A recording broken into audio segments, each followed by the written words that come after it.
आता जरी तुमचं समजा उद्या कनेक्शन जोडलं तरी नोटीस येणार आहे. आम्ही एक उद्या घेतलं त्यांना की तुम्ही बिगर नोटीसची कनेक्शन कापलेली ती पहिली जोडून घ्या आणि त्यांना नोटीस द्या. बरं का, सर्व शेतकऱ्यांना विनंती की तुम्हाला विद्युत कायदा 2003च्या कलम 56 प्रमाणे नोटीस येणार आहे आणि त्या नोटीस आल्यानंतर त्या नोटीसवर तुम्ही सही करा. सहीच्या खाली तारीख टाका.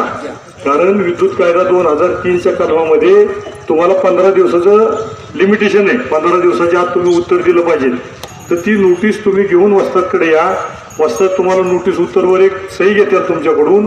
शेतकरी संघटनेचं म्हणजे तुम्ही सदस्य व्हा, सभासद असेल त्यांचंच आम्ही लिगल उत्तर देऊ.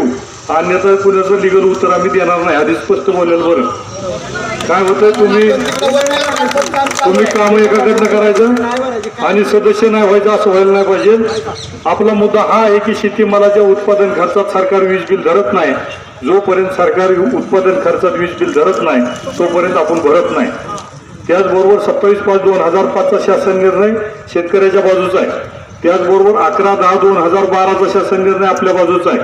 त्याचबरोबर आता 24/11/2021ला एक शासन निर्णय झाला आहे. त्याच्यामध्ये राज्य सरकारने 5300 कोटी रुपये तुमच्या वतीनं MSEBला दिलेले आहेत. त्याच्यामुळे तुम्ही डिफॉल्टर नाही. तुम्ही चालू बाकीदार असला तरी चालू बाकीदाराला नोटीस देता येत नाही. अशा पद्धतीची सगळी उत्तर आहेत. त्याचबरोबर 10,764 क्रमांकाची याचिका आहे. त्या याचिकेमध्ये सुद्धा आपल्या विरुद्ध जर वसुली करायची असेल तर योग्य त्या न्यायालयात जाण्याच्या बाबतीतले त्याच्यात निर्देश आहेत. त्याचबरोबर 86/11/2010 ही याचिकेमध्ये राज्य कोर्टाने सांगितलेलं आहे विदाऊट नोटीस शेतकऱ्याचा वीज पुरवठा खंडित करता येत नाही. त्याचबरोबर 44/2012 या PIL मध्ये देखील MSEBच्या अधिकाऱ्याने अफिडेव्हिट सादर केलेलं आहे. त्याच्यात सांगितलेलं आहे की the present respondent does not disconnect supply to agriculture consumer for non receipt if any subsidy amount to government of Maharashtra. म्हणजे राज्य सरकारकडून अनुदानाची रक्कम जरी गेली नाही तरी तुमचा वीज पुरवठा खंडित करायचा नाही. या सगळ्या बाबी आपण साहेबांच्या लक्षात आणून दिलेल्या आहेत. त्याचबरोबर माहितीच्या अधिकाराची माहिती मिळालेली त्याच्यामध्ये 2820 रुपये विजेचा जो दर आहे त्याच्यात दुप्पट पैसे राज्य सरकारकडून MSEBला गेलेले आहेत. सगळ्या बाबी कायदेशीर असताना आपण बेकायदेशीरपणे आंदोलन करण्याची गरज नाही.